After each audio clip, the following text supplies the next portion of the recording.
Hello everyone, myself Dr. Pawan, founder of Pearl Homeo Classes. Again, Pearl Homeo Classes are here to help you to analyze previous year questions. So, I am starting a new series on YouTube, a new playlist on YouTube, in which we will discuss a detailed previous year question. We will start from recently held examinations, like in recent September, last September, UPPSC exams are held, UPPSC Medical Officer Examination. So सबसे पहले अपने UPPSC में जो 15 सितंबर को exam हुआ था उसके discussion से चालू करेंगे. मैं डेली 5 क्वेश्चंस अपलोड करूँगी with their detailed discussions and some questions I will ask from you. So please write in comments the answer of these questions. It will help you in your exam preparation and detailed question answer study. Next, if you have not subscribed my channel yet, please do subscribe and press the bell icon so you can get the notification as soon as I upload the video. So first we will start from UPPSC 2024 exam 15 सितंबर को जो first part में हुआ था उसमें जो first homeopathy वाले portion से question आया था दैट इज़ फॉर मैच करना था मेडिसिन एंड कॉमन नेम के उसको मैच करना था. तो जिसमें अगर अपने फर्स्ट बहुत ही इजी क्वेश्चंस रहते हैं, मैचिंग वाले क्वेश्चन तुम्हें पीएससी एग्जाम्स में भी देखने को मिलेंगे और एआईपीजेड में भी देखने को मिलेंगे. और मैचिंग वाले क्वेश्चन ज़्यादा बेनिफिशियल है क्योंकि तुम पूरा श्योर हो जाते हो कि इसका आंसर तो यही होएगा. तो फर्स्ट हेयर इज बैप्टीशिया. बैप्टीशिया अपने को पता है क्या है, वाइल्ड इंडिगो. तो ए का सी, फर्स्ट का सी. Second is Dulcamara. Dulcamara is for, Dulcamara का कॉमन नेम क्या है, बिटर स्वीट. तो 2 का ए. और हाँ, जब भी ये क्वेश्चन सॉल्व करो मैचिंग वाले तो तुम्हें एग्जाम्स में हमेशा पेपर मिलेगा, तो उस पर लिख के फिर ही अपने आंसर्स में टिक करना, वरना आपने क्या सोचते तो सही है लेकिन आंसर वहाँ पे गलत टिक करके आ जाते हैं. और ऐसे ही क्वेश्चंस का फिर बहुत दुख होता है जो आते हुए भी गलत हो जाए. ठीक है, तो मैचिंग वाले क्वेश्चंस को करना हमेशा ध्यान से है, सही चीज़ पढ़नी भी है. सारे क्वेश्चंस के लिए यही रूल है, तुम्हें हर चीज़ को सही से पढ़ना है कि क्वेश्चंस में पूछा क्या गया, वरना कई बार ऐसा होता है कि आते हुए भी जो चीज़ें हैं गलत हो जाती हैं. अच्छा, यहाँ पे क्वेश्चंस में बिटर स्वीट का पूछा गया है. Can you tell me in comments bitter cucumber is name of which medicine. Bitter cucumber common name कौन सी मेडिसिन का है, उसको बिटर कुकुम्बर भी बोलते हैं, या फिर बिटर एप्पल भी बोलते हैं, या फिर बिटर ग्राउट भी बोलते हैं ना. तो you can tell me in comments कि कौन सी मेडिसिन के ये नेम है, बिटर कुकुम्बर, बिटर एप्पल या फिर बिटर गार्ड. ठीक है. Next is podophyllum. पोडोफाइलम अपने को पता है क्या नाम है पोडोफाइलम का, मे एप्पल. तो ये बताओ कमेंट्स में कि thorn Apple is for which name, which medicine. Thorn Apple जो है वो कौन सी मेडिसिन का कॉमन नेम है. ठीक है, इस तरीके से तुम्हारे इसके साथ साथ में और भी चीज़ों का रिवीजन जो है होता जाएगा. Next is Veratrum viride. Veratrum viride is for green हेलिबोर.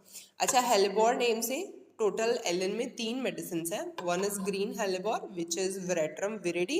Tell me in comments white hellebore किसको बोलते हैं एंड ब्लैक हेलिबोर किसको बोलते हैं. ठीक है, तो यहाँ से 4 क्वेश्चंस तुम्हें इसके अलावा बताने हैं. Thorn apple, white hellebore and black hellebore. और बिटर कुकुम्बर या बिटर एप्पल जो है वो कौन सी मेडिसिन को बोलते हैं. तो इसको मैच करोगे तो इसका आंसर क्या आ जाएगा, फर्स्ट. नेक्स्ट क्वेश्चन आया था from repertory is how many medicine are given in Knerr concordance repertories.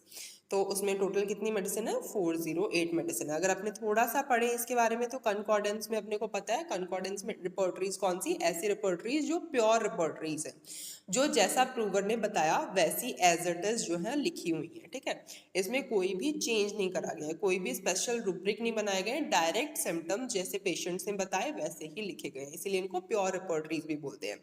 और या फिर ऐसा भी बोलते हैं कि इनके पीछे कोई भी फिलोसफिकल बैकग्राउंड नहीं है. Repertories without any philosophical background, जिसमें जैसा पेशेंट ने बताया, जैसा प्रूवर ने बताया वैसे एज इट इज सिम्टम्स जो है वो लिख दिए गए हैं. तो इसमें 2 रिपोर्टरी आती हैं. One is gentry repertory, second is नर रिपोर्टरी. जेंट्री रिपोर्टरी केम इन 1890, नर रिपोर्टरी केम इन 1896. तो यहाँ पे अपने जेंट्री की डिटेलिंग में अभी नहीं जाएंगे, अपने नर रिपोर्टरी के बारे में कुछ इंपॉर्टेंट चीजें पढ़ सकते हैं. जैसे नर रिपोर्टरी 1896 में आई, किस पे बेस्ड है ये, तो जो अपनी हेरिंग गाइडिंग सिम्टम है, materia Medica of herring guiding symptom, उस पे बेस्ड है नर रिपोर्टरी. ठीक है, इसमें टोटल चैप्टर्स कितने हैं? 48 चैप्टर्स हैं एंड 408 जो है इसमें मेडिसिन है। नेक्स्ट इस ठीक है, नेक्स्ट इज इसमें जो यूज करी गई हैं मेडिसिन, जो ये लिस्ट है मेडिसिन की, first medicine is Abies nigra and last medicine is Zizia aurea. ये भी एक जगह पे क्वेश्चन आया था कि नर रिपर्टरी की लास्ट मेडिसिन कौन सी है, तो last medicine is Zizia aurea, first medicine is Abies nigra. Next, ये रिपर्टरी आप क्योंकि एग्जैक्टली सही तरीके से प्लेस्ड नहीं है तो इसको सिर्फ और सिर्फ रेफरेंस के लिए यूज कर सकते हैं, ये एक टाइप की रेफरेंस बुक है।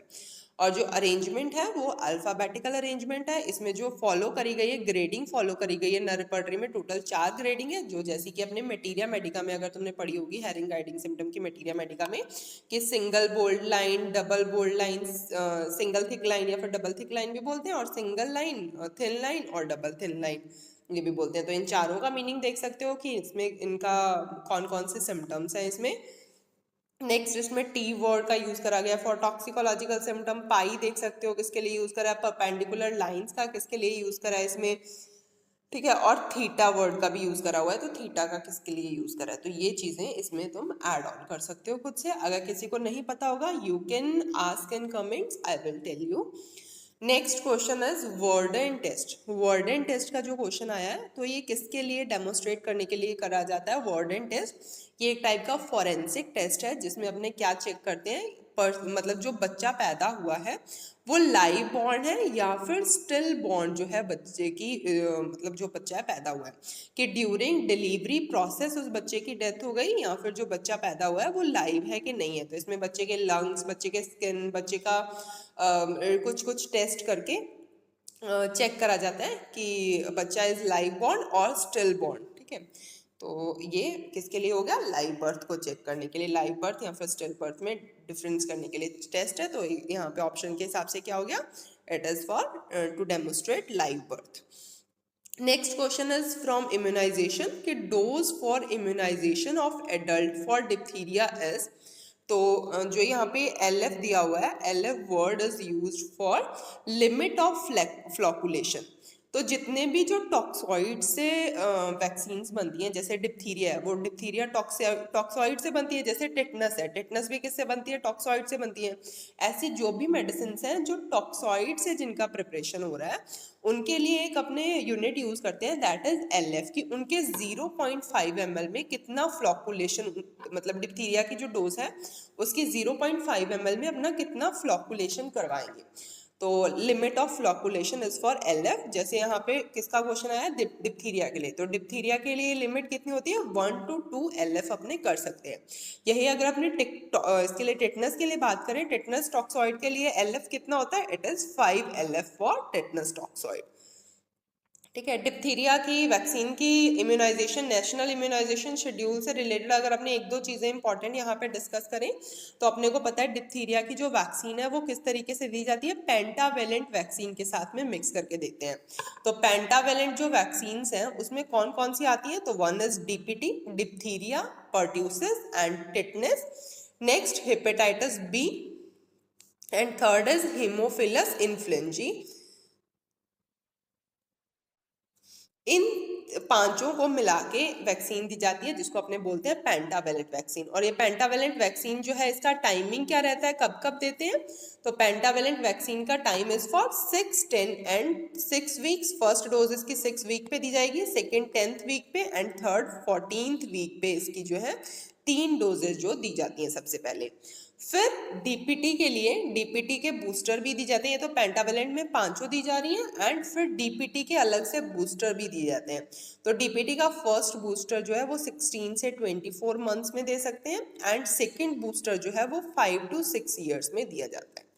तो और जो ये अपने डिप्थीरिया की वैक्सीन लगाते हैं, नेक्स्ट वैक्सीन से इंपॉर्टेंट होता है ना कि अपने कहाँ पे लगा रहे हैं, कितनी डोज लगा रहे हैं, तो 0.5 ml इसकी डोज लगाई जाती है, इंट्रामस्कुलर इसको इंजेक्ट करवाया जाता है, एंड लास्ट इज कहाँ पे लगाई जाती है, तो इसकी लोकेशन क्या है? तो लेफ्ट मिड थाई में, left mid thigh anterolateral side में, लेफ्ट मिड थाई की एंटीरियो लेटरल साइड में जो डिप्थीरिया की वैक्सीन है वो इंजेक्ट करवाई जाती है। तो इसके साथ साथ में जो पांचों हो गई, फिर उनका यही लोकेशन हो गया। तो ये डिप्थीरिया की वैक्सीन है जिससे तुम एड ऑन में चीज़ें साथ में पढ़ सकते हो, क्योंकि वैक्सीन रिलेटेड भी तुम्हें क्वेश्चन जो है हमेशा देखने को मिलेंगे ही मिलेंगे। नेक्स्ट लास्ट क्वेश्चन आज के डिस्कशन का, यहाँ पे पूछा गया है पेस एनसेरेनिस क्या है। Pes anserinus is the arrangement of which nerve. तो पेस एनसेरेनिस वैसे अगर आपने देखें तो it is the Latin term जिसका मीनिंग होता है गूज फुट।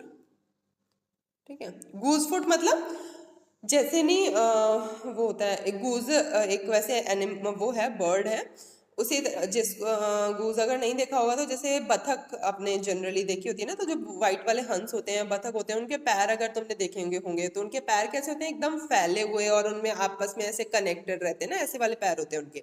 तो उसी तरीके का जो अरेंजमेंट होता है, मतलब एक जो यहाँ से जिस पॉइंट से डिवाइडेशन हो रहा है और उसके बाद में ये आपस में कनेक्टेड है, this point is known as pes anserinus. तो ये टर्म यहाँ पे किसके लिए, फेशियल नर्व के लिए। फेशियल नर्व के लिए कहाँ पे, कि जहाँ पे फेशियल नर्व अपनी दो मेन ब्रांचेस में डिवाइड हो रही है, this point is known as pes anserinus. और ये डिवाइड कहाँ होती है, ये पैरोटिड ग्लैंड में डिवाइड होती है। कौन सी दो मेन ब्रांचेस में सबसे पहले फेशियल नर्व जो है वो डिवाइड होती है, तो it is temporofacial and cervicofacial nerve. Cervicofacial and temporofacial nerve में डिवाइड हो रही है। जिस पॉइंट पे पैरोटिड ग्लैंड में फेशियल नर्व डिवाइड हो रही है उस पॉइंट को क्या बोलते हैं, पेस एनसेरेनिस। पेस एनसेरेनिस अपने लोअर लिम्ब में भी एक टेंडन के लिए यूज करते हैं। कौन सा, कंजॉइंट